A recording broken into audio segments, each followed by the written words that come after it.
All right, be your wonderful articulate selves as we move forward.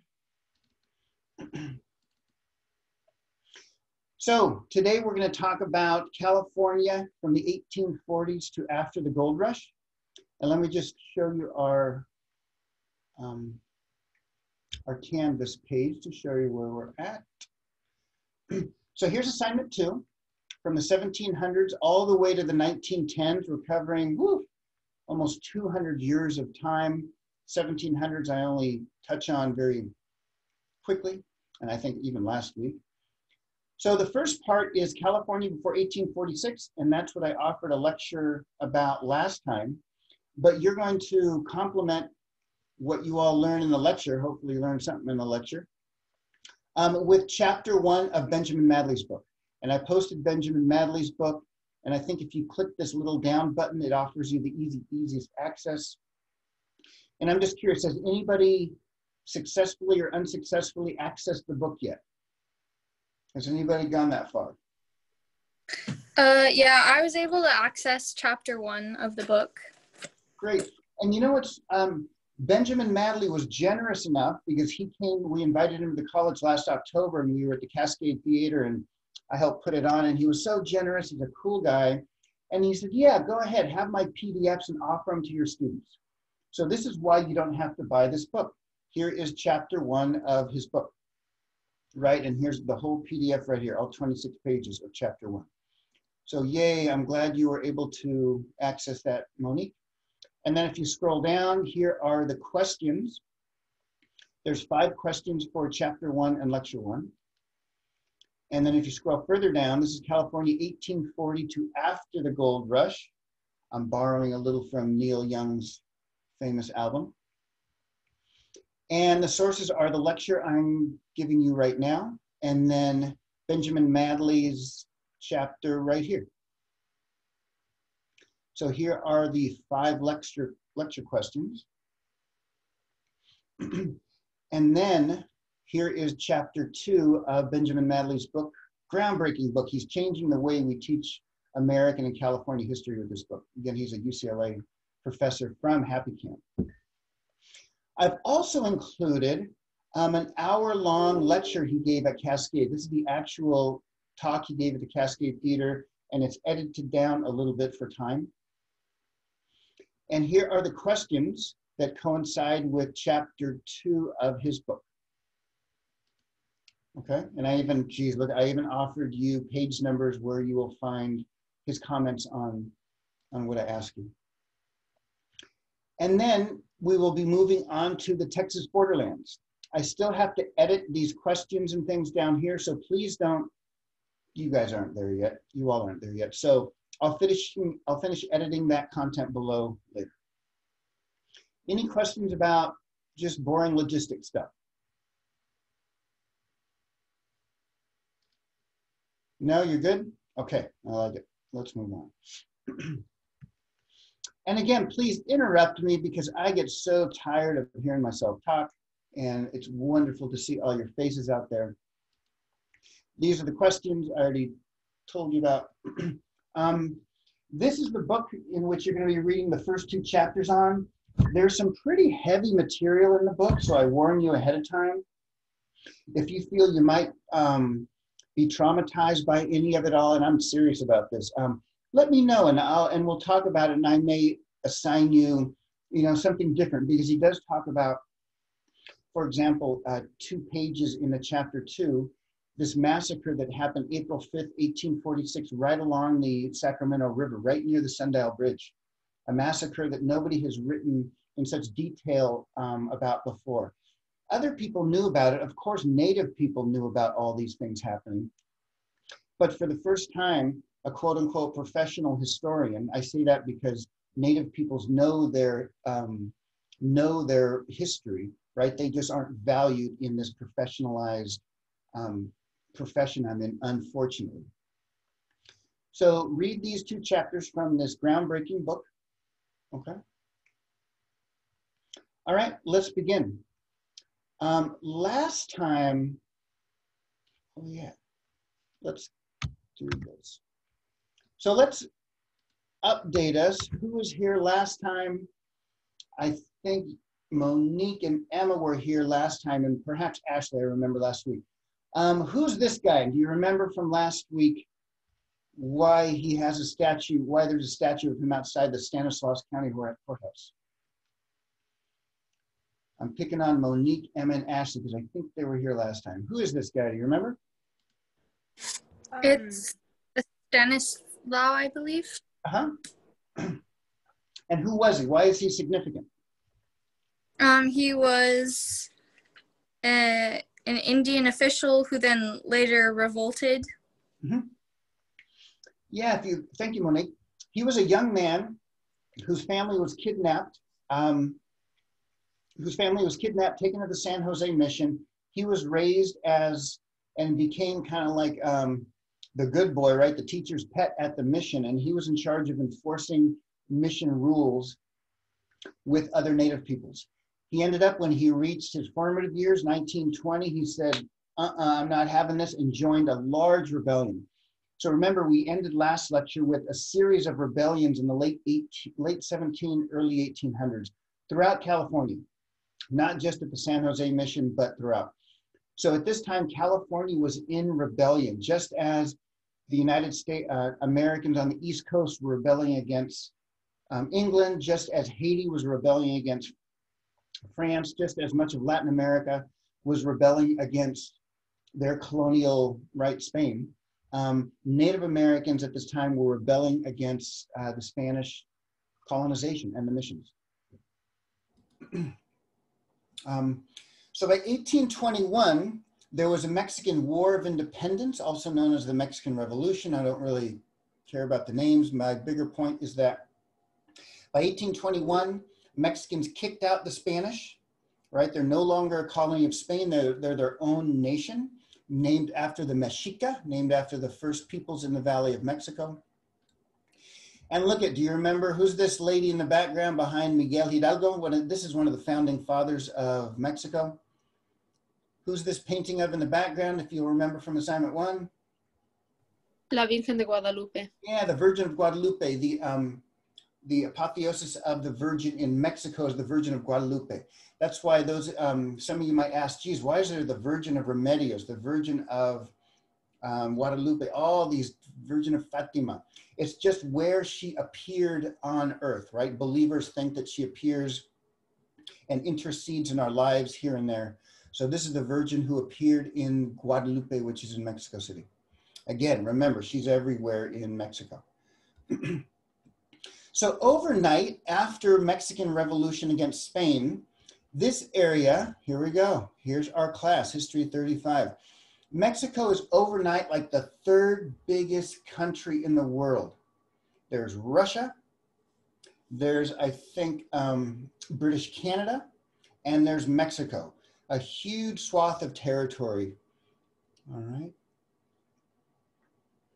Any questions about this map? This map, Mexico doesn't last that long, right? It goes from 1821, 1848, there. When you say biggest, you mean land space, not population, or do you mean both? Population-wise. Okay, Yeah, biggest, massive land space. Yes, exactly.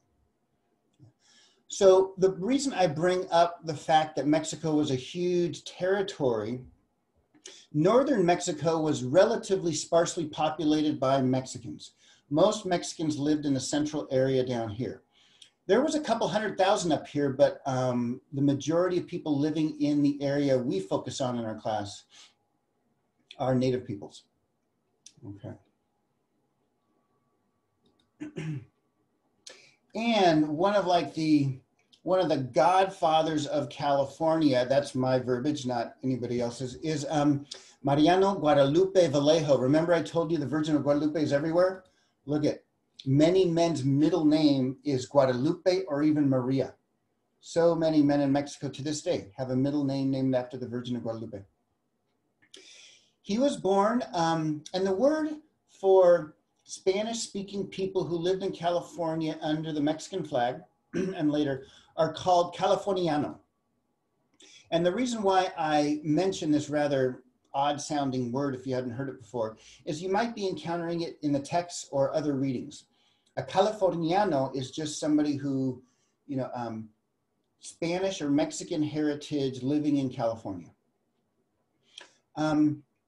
His life spans the three major European powers and American powers of settler Californians. He was born and raised during the Spanish period. He lived for the 20-something years of the Mexican period in California. And later in life, after 1848, he lived the majority of his later life as a US citizen. And he even served on the first California Senate, right? So his life would make a very powerful biopic, I think. He was raised, his parents were fans of Thomas Jefferson and other sort of enlightened intellectuals at the time. He was born in Monterey, California. He was raised and learned, he had a private tutor, right? There's no public schooling at this time. All the education is done by usually Jesuit priests or other priests. And he received private tutoring and spoke Greek, he spoke Latin, he spoke Spanish, French, and then picked up English. So he was this, you know, multilingual person. But he didn't want that. He didn't want to be a lawyer or a politician. So at age 15, younger than you're allowed to join the army, he kind of forged some papeles, some papers, and joined the Mexican army. And I'm sorry, the Spanish army, right? The Spanish army. This is still Spanish era. And the number one enemy of the Spanish in in California at this time were Native American peoples who did not want to go to the Spanish missions and did not want most of the Spanish around. So as we spoke about last time, and we alluded to at the beginning of today's lecture, there were numerous Indian revolts up and down California, okay?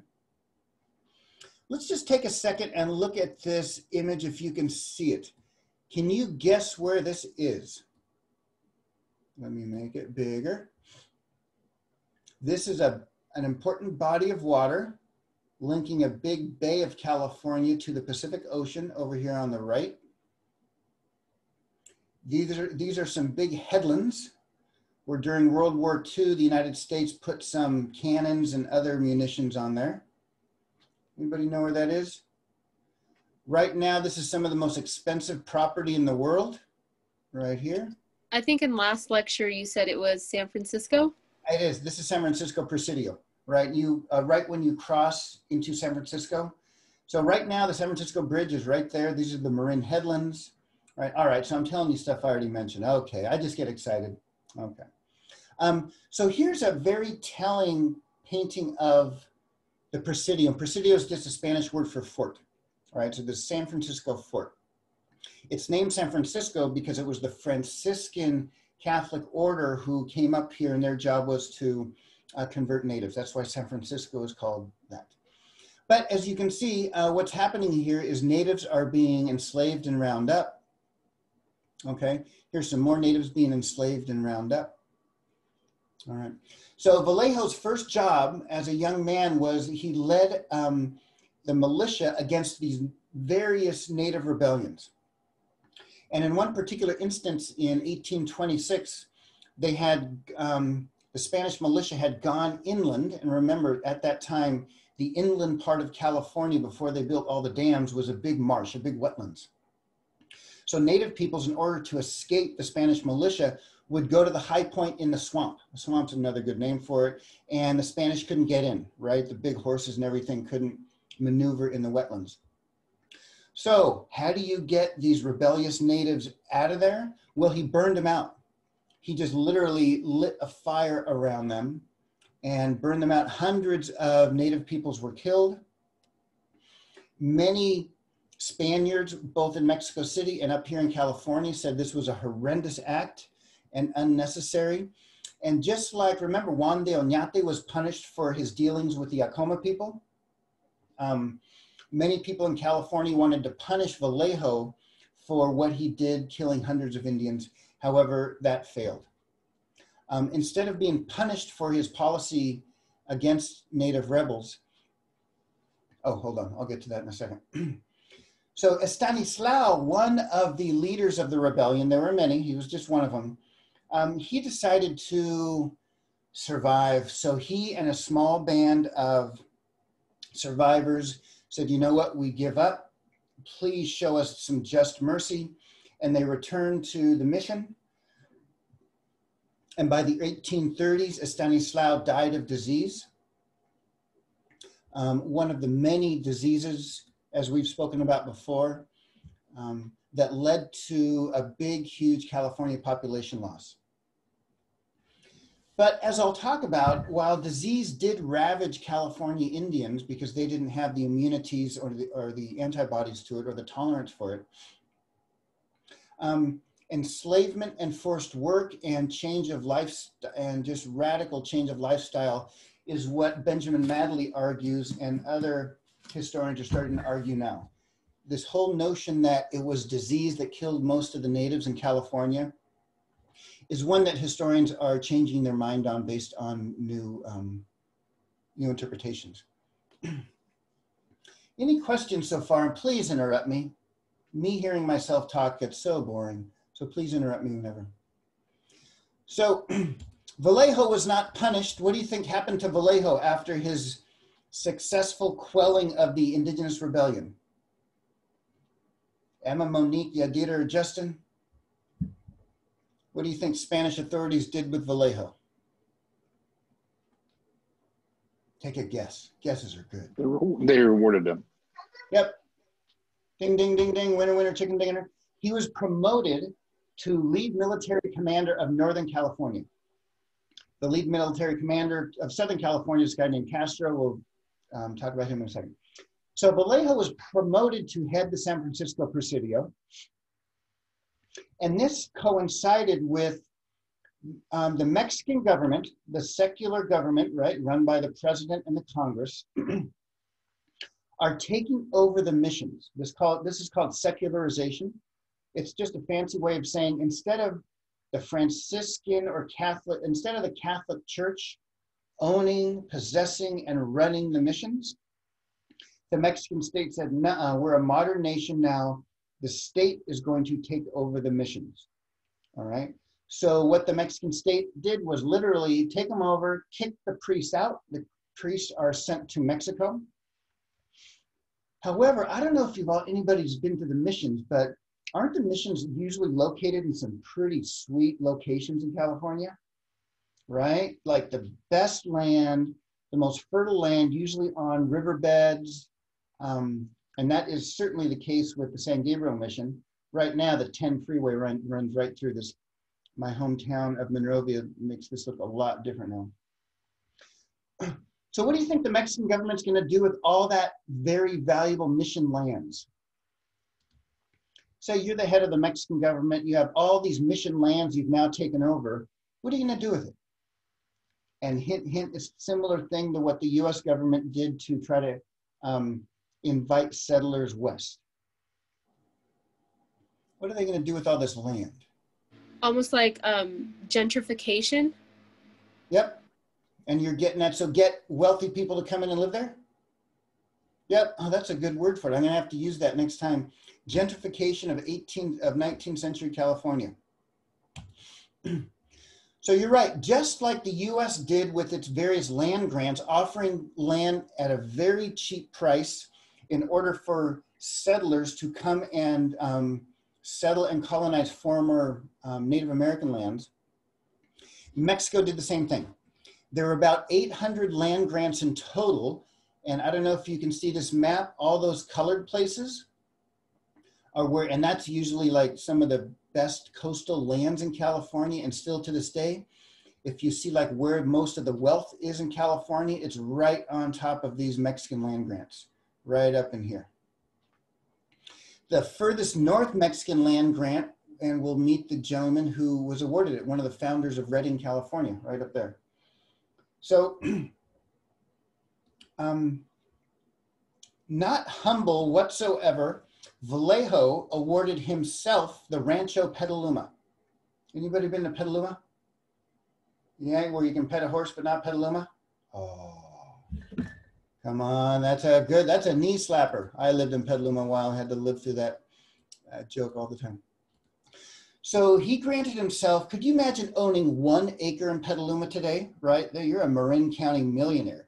He granted himself 66,000 acres called it Rancho Petaluma. And if you still go to the east side of Petaluma, you can see what's left of, it's a little state parky thing now. What's left of is Rancho Adobe or something, they call it like that. He granted himself Rancho Petaluma, and he really wanted more settlers to come, but not many Mexican settlers were coming to California. Most Mexican people preferred to stay down in the southern part of Mexico and not come up. So they wanted to entice folks to come up.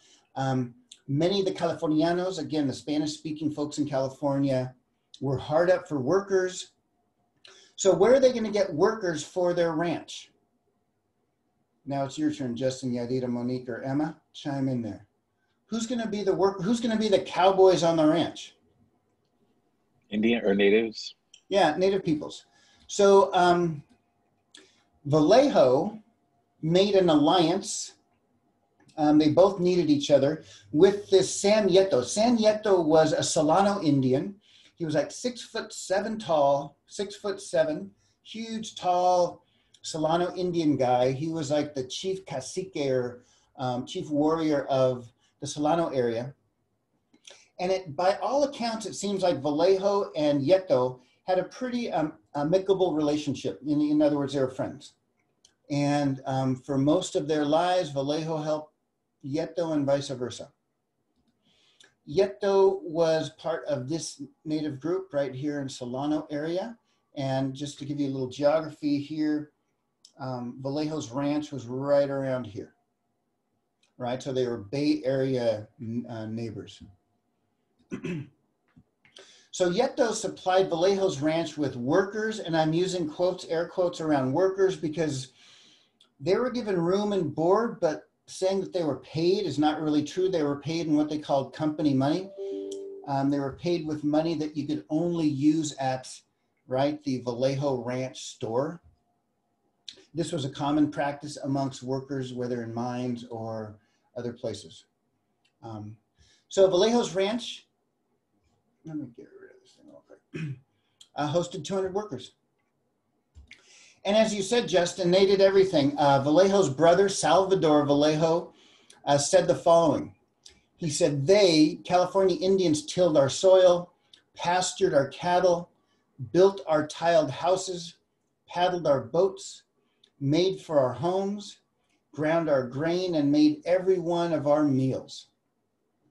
So in other words, and this is what Benjamin Madley is going to argue in his chapter 1, Spanish settlers were dependent upon native labor 100%.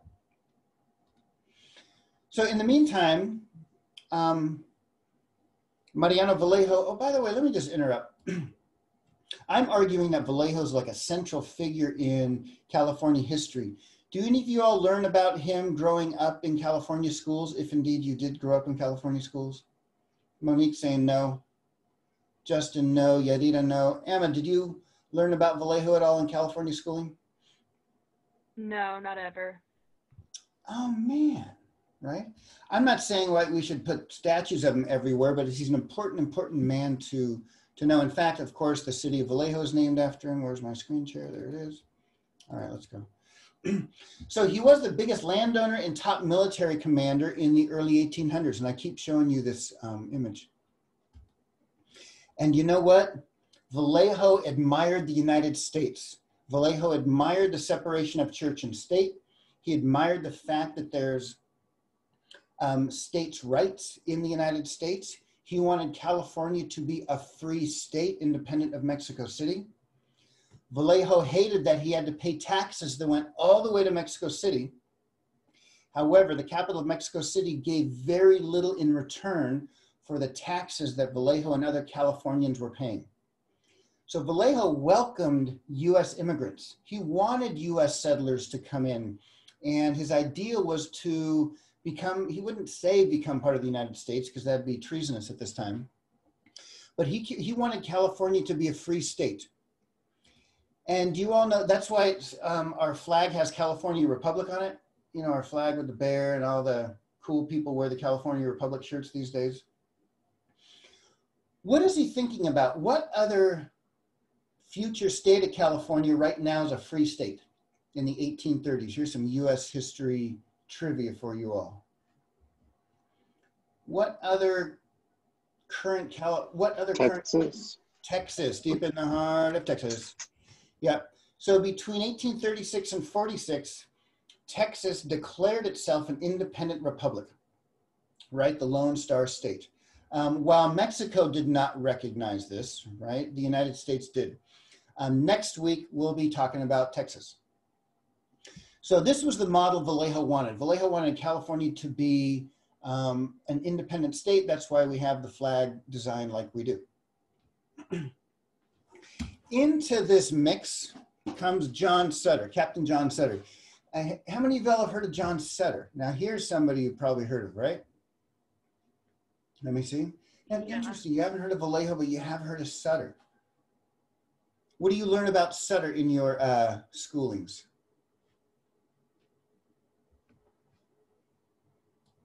Go ahead, Justin, Monique, Yadida, or Emma. What do you learn about Sutter? It's been a long time since I was in school. I really don't remember. I just remember the name. Yeah, right. He was kind of, what's the word for it? A con man. He wasn't a captain. He actually bought this military uniform at like a secondhand trade store. He came to the United States and remade his identity, said he was a captain in the Austrian army. He was not, but he said he was. And he was very personable and good with people. So, and he had no money when he came over, but he ended up, a lot of people trusted him and would lend him money. And he had many failed ventures in the West. He tried his hand at like fur trapping up in Oregon, something else in Missouri. It didn't work. So in 1839, he took advantage of the Mexican land grant policy, and he arrived in Mexican California, 1839, and got himself a land grant. All right, so Captain Sutter, Mexican-American. And if any of you all have been to Sacramento, right downtown in Midtown, there's Sutter's Fort, right? I used to live right next to there, but that doesn't matter. So he built what he called Sutter's Fort. It was not like a real fort, but it was built like a real fort, right? Look at it. Totally defensive. And the reason why it's built like a defensive fort, all native peoples were not down with him being there. So he built Sutter's Fort, and today you can go, it's a California state park. Has anybody been to Sutter's Fort in downtown Sacramento? No, you can go get a little gifts. There's a gift shop, right? And again, just like many other areas, I've been to missions up and down California, been to Sutter's Fort. There's still no cemetery for native peoples who died there. Things are changing. I think in 10, 20 years, they'll start to excavate places where the native peoples living here were buried, and we'll start to commemorate them too, but not yet. So Sutter had many quote unquote workers. Again, they were paid in money they could only use in script that they could only use at Sutter's Fort store. At Sutter's Fort, there was Indians, there was Europeans working there, and there was Kanakas.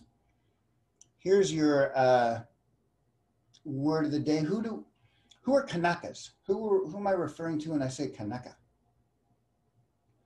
Anybody know? No. Hawaiians. There were many Hawaiians who came to California to work, right, for opportunity. So if you heard of Kanaka Peak, if you go to Whiskeytown and you climb the peak that's south of the dam, it's a heck of a climb. It's called Kanaka Peak. Here's another Mexican-American. Y'all might heard of Pearson B. Reading or Pearson B. Redding. Reading is how he pronounced his name. He's one of the founders of Redding, California, right? And he got this Mexican land grant called Rancho Buenaventura. If you go down I-5 and get off of Cottonwood, you can still go visit his historic site. And here is, he got 26,000 acres on the east side of the Sacramento River up here. Near anybody Cottonwood people? No, you aren't Cottonwood people. 26,000 acres. Could you imagine right along the Sacramento River? So even one of Redding's founding fathers, this guy was a Mexican-American, okay? Oh, by the way, to get a land grant, this is important. In order to get a Mexican land grant, you had to pledge allegiance to Mexico, of course, convert to Catholicism. Do you think Mexicans really cared if you actually converted? They didn't really care. And if you married a Mexican woman, you would get even more land. Why do you think that is? Why would you have that policy? If you married a Mexican woman, you would even get more land. Well, because I mean, the more likelihood that you're gonna like your kids are gonna grow up in that culture and grow up with that religion, it's gonna be a lot higher because you know the mom's gonna be at home teaching the kids. Exactly. Did you all hear what Justin said? He's exactly right. Your wife's going to turn you into a Mexican one tamale at a time, right? And one misa, one mass at a time. Exactly. So it was a way to acculturate American men to become Mexican. Good point. Let me know if there's any questions, or I'm just going to keep rolling. So moving to 1845, I know we're really going slow during this period of California history, but I find it fascinating. I do.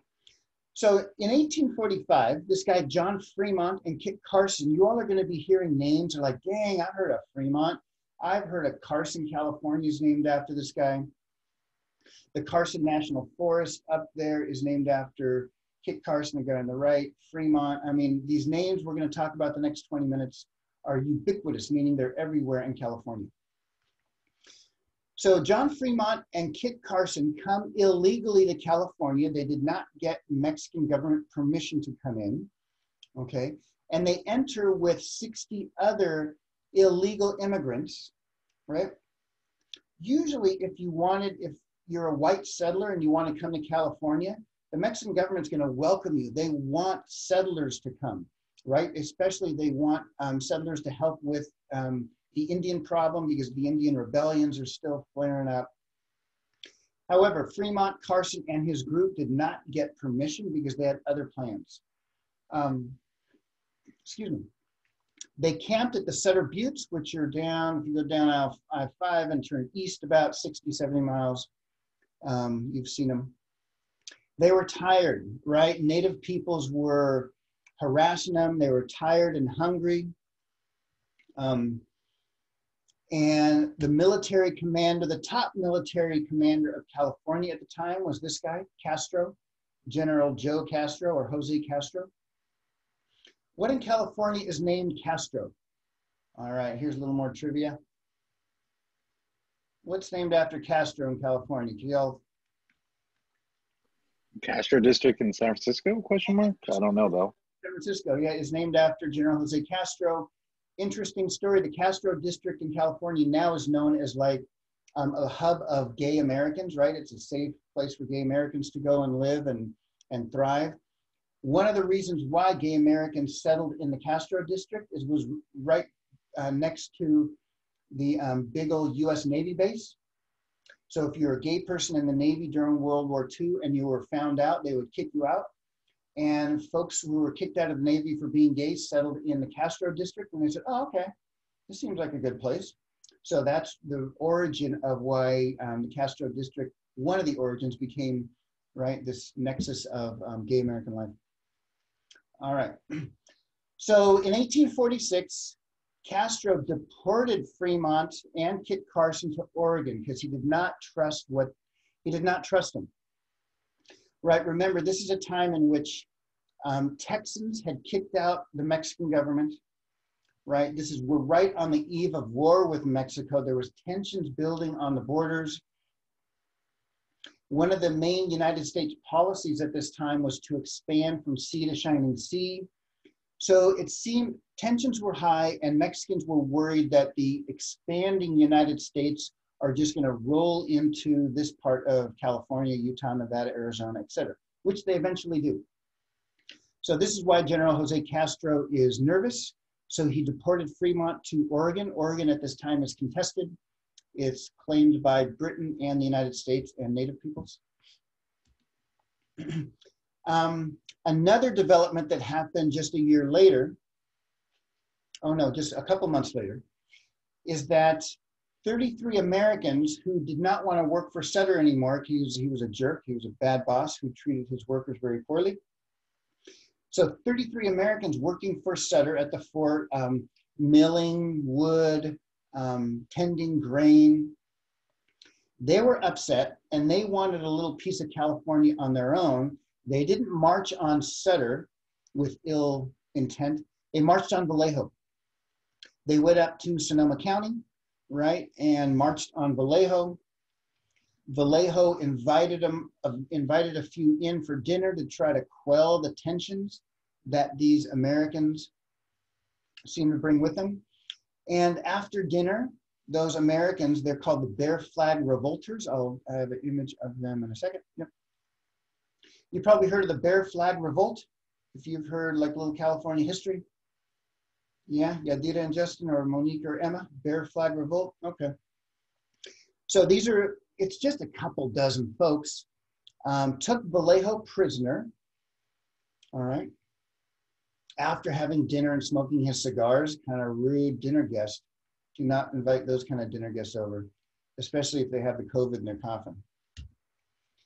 So in June of 1846, one of these Americans who came in illegally marched on Vallejo's property, took him prisoner, declared without permission from the US military authorities or Congress, declared California a republic. And this guy here, one of the founding fathers of Chico, California, William B. Ide, and if you go to Chico, his name's everywhere, the big park's named after him. His wife stitched together rather quickly this flag of California, and this is the first California flag. This is the California Republic flag. However, as I said, this is without any official government permission, without any military permission from the US government. Well, it just so happened. Right about the same time, boom, the war between the United States and Mexico exploded. Again, the United States was itching for war with Mexico. They knew Mexico was going through a lot of internal problems, which made them weak. The United States was expanding, so it was a rather short war. During this Mexican-American War, which I will lecture about, I'll offer a whole lecture about it soon, not today. Mexican forces won no battles in this war. And I think I mentioned it last time. Mexican Marines, led by Winfield Scott, went and followed the exact same route down here that Cortez followed, straight up political symbolism, right? Marched into the halls of Montezuma and captured a big military base in Mexico City. So the Mexican government now sues for peace, and the United States Senate and the Mexican government, the Senate's involved, is in charge of making peace treaties, signed the Treaty of Guadalupe Hidalgo. Now, have you heard of this one? Did you get any of this in your high school, middle school, California history stuff? Emma, Yadira, Monique, or Justin, any Treaty of Guadalupe Hidalgo? Does that look familiar? Did you say yes, Yadira? A little bit? Okay. What do y'all remember from it? Anything? I don't remember much about it, but I know that me being Hispanic, a lot of Mexicans are so angry towards Guadalupe Hidalgo. Oh, heck yeah. Let me show you this. Oh, dang it. Yeah, let me show you. I'm giving something up because I wasn't going to show you till this. So many Mexicans are, look at this ad. Am I sharing my screen right now? No, I'm not, huh? So the Treaty of Guadalupe Hidalgo,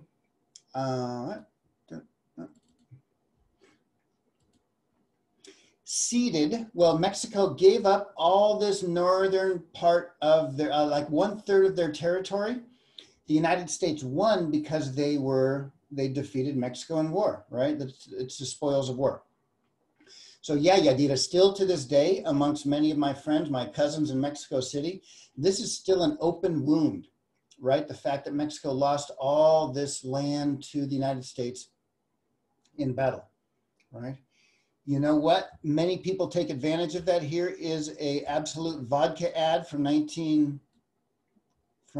2008. Look, I don't know if they, does Absolute Vodka still do ads like this? Like in an Absolute Vodka Haze world, this is how it would be.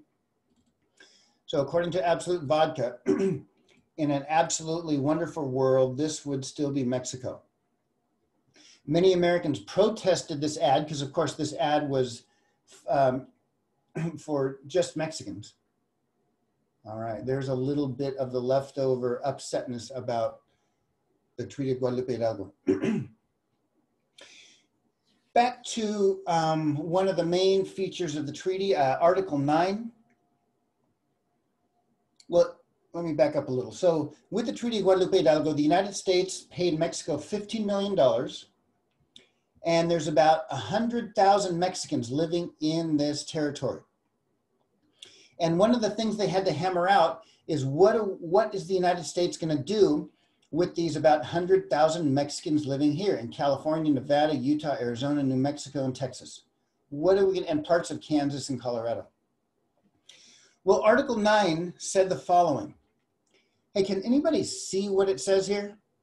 And I'm going to call on you to read it just to hear your lovely voice and to give my voice a break.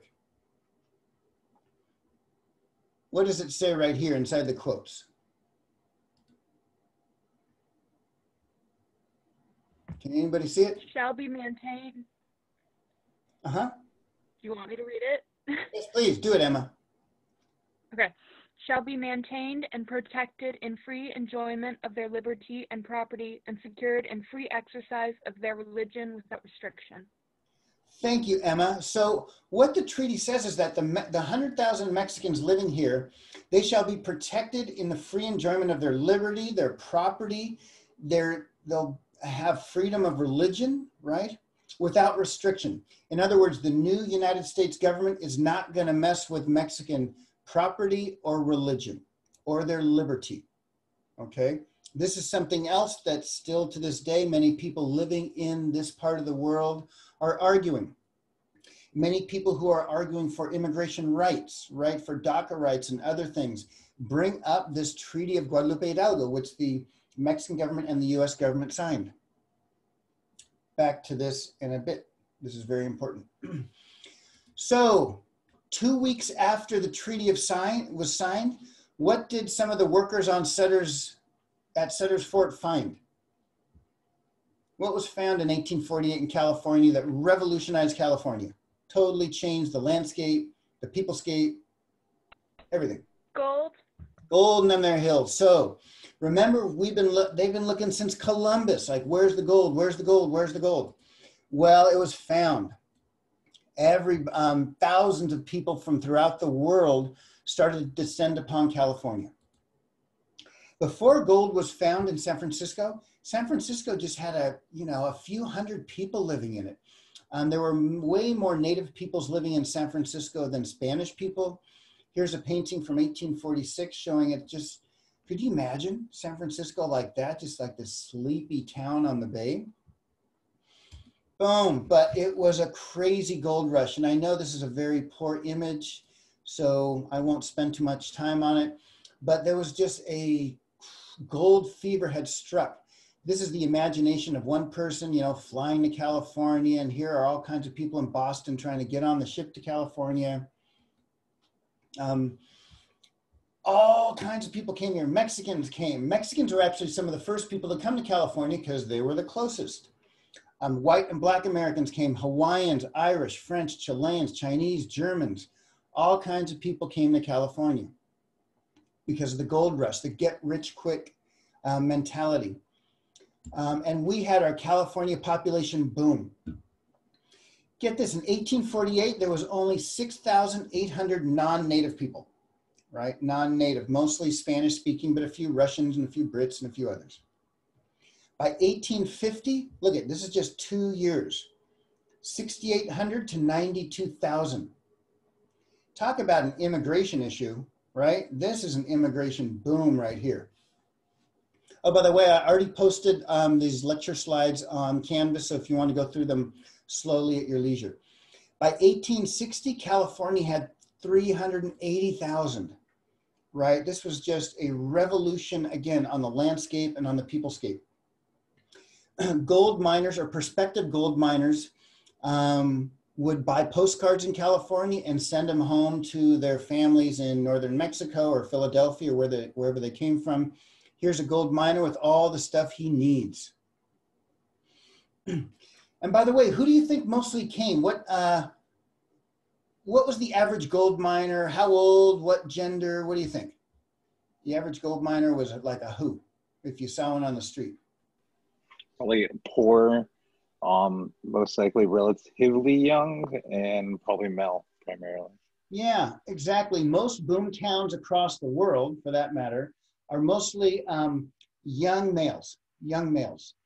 And and the thing is, they weren't necessarily poor, because if you were super poor, you couldn't afford to get to California, right? Only folks with, oftentimes families would pool money together and say, hey, you know what? We're going to pool money together. And you know, young Justin, he's got the chops. He can do it. So we're going to invest our money in Justin. No, not Justin. All right. Invest money in Yadira. Well, no, Yadira's brother, right? And send him to California. He's going to get rich quick, come back, and woohoo, right? The American dream. That was the idea for many. Look at a photograph. This is a photograph of San Francisco just a few years later. This is less than 10 years from that painting I showed you. Look how much building. Look how many ships. Ships were literally abandoned in San Francisco Bay. The crews would take off to the gold fields, right? And literally abandoned. So what construction people did was use the wood from the ships to build San Francisco, and use the wood from the ships to fill the San Francisco Bay. Much of San Francisco today is just fill. That's why when there's earthquake in San Francisco, it jiggles like jelly, right? And a lot of things get knocked down because it's just mostly fill in this slushy bay. So the mother lode was right here. The big, oh, and I just thought of an extra credit thing for you all.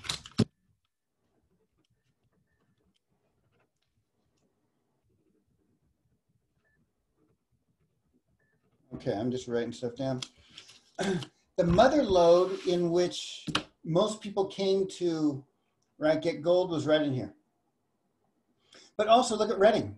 Some of the first white settlers up to Redding came up here for copper. Copper mining was big up here. There were gold fields, but later on what really made the money in our neck of the woods were copper mining.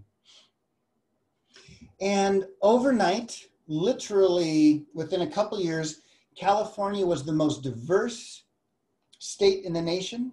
And also overnight, California became a state, because all you needed was 60,000 white people in your state, and you could apply for statehood, and California did. So the gold rush was in 1848, 1849, and in 1850, boom, California is a state. So it was the most diverse in Northern California, and this is a, who do you see in that painting there? What kind of different people do you all see? Yeah, Dita, Monique, and Emma. I won't pick on Justin. He's multitasking. Poor Justin. Who do you see there, Yadira? Anybody? I see some natives. Yeah, exactly. Natives worked, and you're going to see in chapter 2 of this book the role natives played in this. Yeah, native folks, right? Here look like a Spanish priest, all kinds of different people, right? Getting the placer gold from California. Who also came to California? Well, many Chinese. Many Chinese came escaping persecution in China, right? Escaping poverty. China was going through a lot of internal conflicts at this time. So even today, the name for California is Chinshan, which means Gold Mountain. And in 1852, the Chinese population was in California was 25,000. By 1860, 35,000. So it was a rather large population. About 10% of Californians at this time were of Chinese descent. And we get that everywhere. You know, when you go travel around California, you can go to little podunk towns and there's like a Chinese restaurant or something called China Camp, right? Chinese did much of the work, also building the railroads.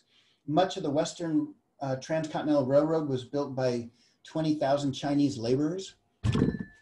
So that's another part of the California History 35 story I'm including more and more the more I learn about it, the role of Chinese Americans in our development. African Americans came, right? This is even before emancipation, even before the end of the Civil War. Nevertheless, up to 4,000 African Americans came to California, freed African Americans. All right. And if you got here early, you made 20 bucks a day. And I don't know what that is in today's money. Maybe some of you Google gurus can figure it out. But 20 bucks a day is, I'm guessing, like 200 bucks or maybe even 2,000 bucks in today's money. If somebody wants to Google it, let me know. But if you got here in 1848, some historians estimate that the average worker, right, could make 20 bucks a day, and that was a lot of money. A lot of money. I have an answer. How much? It says 666 and 46 cents today. All right, so 670 bucks a day, right? Isn't that cool beans? We'd still want that today, right? Unless you're a corporate lawyer or something, that's a lot of money. However, things were expensive. You know who really succeeded and made a lot of money during this time? Not every gold miner made a lot of money. But if you were somebody who sold stuff to gold miners, you made money. Y'all heard of this guy, Levi Strauss? Right? Levi Strauss was a German Jewish immigrant, right? Another German Jewish immigrant that became very famous was Albert Einstein. So Levi Strauss came over with his brother, and he and his brother invested in this French material, this blue jean material, this copper riveted canvas, really strong pants. You know, even today, Levi's have that copper rivet in the pockets, right, to strengthen them. Why do you think they might have that? Why might Levi pants have this copper rivet right in the pocket to make it stronger? What do you think? Oh, Justin, you're muted. Because they needed them because they were mining and they were out like prospecting. So they needed the extra strong pants because they'd wear out really quickly because they were in rugged conditions. Yeah, exactly. Thanks, Justin. They were filling their pockets up with ore and things. So it's a whole nother story why in the 1960s, middle-class American white folks embraced the Levi's as a symbol of rebelliousness. That's a whole nother story we might remind me to talk about when we talk about the 1960s, how Levi's became ubiquitous. I mean, freaking community college professors wear Levi's when they lecture, at least back in the day. Now we just wear gym shorts, right? We wear our collar up top and Pants down below. Okay. I just have to show you these things. I know wait, hold on. I know it's 2:30, and I know we're only scheduled to go from 1:30 to 2:30. So I'm going to end with a couple slides that just show you the diversity of California at this time. And then what I'm going to do is stop the recording, and I will upload the last part of the story, which is so important, like what happened in California after the gold rush. It's so important because it has to do with power and race and segregation and everything else. So let me finish with a couple more slides. Some of my favorite, by the way. This guy, Samuel Marriott, came to California. He didn't succeed as a gold miner, but he did succeed in writing a book about it. And this just captures California at this time. Do you see the Chinese men here with the long queues? So there's Chinese people here. There's like a bar with a chandelier already in 1855. Because people in California wanted to be like, look at, we're sophisticated too. We have bars with chandeliers. We have Californianos, Spanish-speaking guys with ponchos, right? We have little chihuahuas just to show you, you know, the deep Mexican influence here. And also the drunk guy over here pouring something over his head. Another one of his photos in this book he drew. Is that too fuzzy for you? Is it not even worth showing you? Can you make that out at all? A little bit? So not really worth it. Is it worth it, Yadira?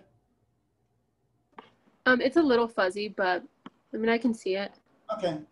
Over here, I just want to show you there's an African-American guy all dandied out, all dressed up. Here's a, right, guy with a poncho, right? Here's some Chinese folks in California, just to show you the diversity. That's what I want to get across. The diversity of the early California minds are going to give way to straight up racial segregation. Okay, this is my point. Why is this going to be racially segregated? Because the amount of money the average miner made went from like 20 bucks a day to 1852, only $6 a day, right? For various reasons, a lot of the gold that was on the surface of the riverbeds right on top was gone, and there were a lot more people looking for the gold. So what did Californians do during this economic collapse? Well, they segregated folks, and this is where I'm going to stop here, and I'm going to start the next lecture here. How did folks deal with the economic and diversity of California? Well, what was a native Californian was legally redefined. Now anybody who is an alien, ineligible for citizenship, right, was taxed more than white people, right? So there was a federal law that said only free white people were eligible for being a citizen. So if you were a Chinese American or a Mexican American or somebody who wasn't quote unquote considered white, you were taxed because you were considered a foreigner, even if you were a Mexican Californiano who had lived there. And in fact, in 1854, the California Supreme Court, the second point, said that, hey, since Indians and Chinese people are ancestors, they are not protected by our Constitution, and we can kick them out or treat them as we will. It's crazy that they're equating Indians with Chinese. Why would they do that? Why would the California Supreme Court make that connection? So white people had it easier? Yeah, so white people had it easier. And plus they said, well, hey, we have this idea that native peoples migrated from China, so therefore native peoples are Chinese, right? And they're using this idea based on scientific evidence, right? That the first native peoples were migrants 10,000 years ago. So they're not protected by the Constitution. Because Indians— Is that a real thing? No, later on they said, sorry, our bad, we were being racist. No, it's, well, it is a real thing that Indians were not, native peoples here were not protected by the Constitution until 1924. So native peoples here did not receive citizenship until 1924. So in 1854, not protected. And finally, a California claim law charged $50 for anybody who was an alien ineligible for citizenship. And an alien here is defined as somebody who's not a free white person. An alien to me is like Superman, right? Somebody from another planet. So when I think of alien, I think of like, you know, isn't Superman an alien? Isn't he from like Kryptonite or something? So calling other people in the world aliens to me is just, it doesn't make sense, but here it is, the legal fiction of who is an alien.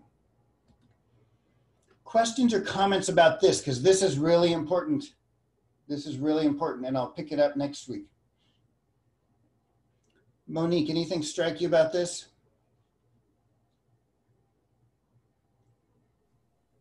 I find it interesting that they came in and then literally not only were they taking native land to find gold, but then they also passed laws so that those natives weren't protected and weren't considered citizens on their own land. Yeah, and neither were these folks. Neither were the Spanish-speaking Mexican Americans living here who were supposedly protected by the Treaty of Guadalupe Hidalgo. This is the Lugo family down in LA, and they were pissed, and they filed a lot of lawsuits in the courts trying to demand their rights, okay? So you're exactly right. This seems very, I don't know, not in the spirit of American inclusion, right? This is very exclusionary. It's redefining who is a quote unquote native Californian.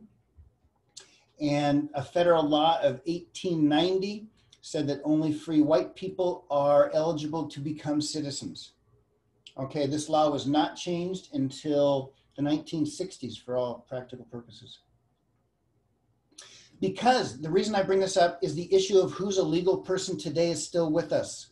Who's a legal American? Who's a legal human, right? We're still dealing with this. And this is the beginning of, in California at least, separating who is quote unquote a legal person. Okay.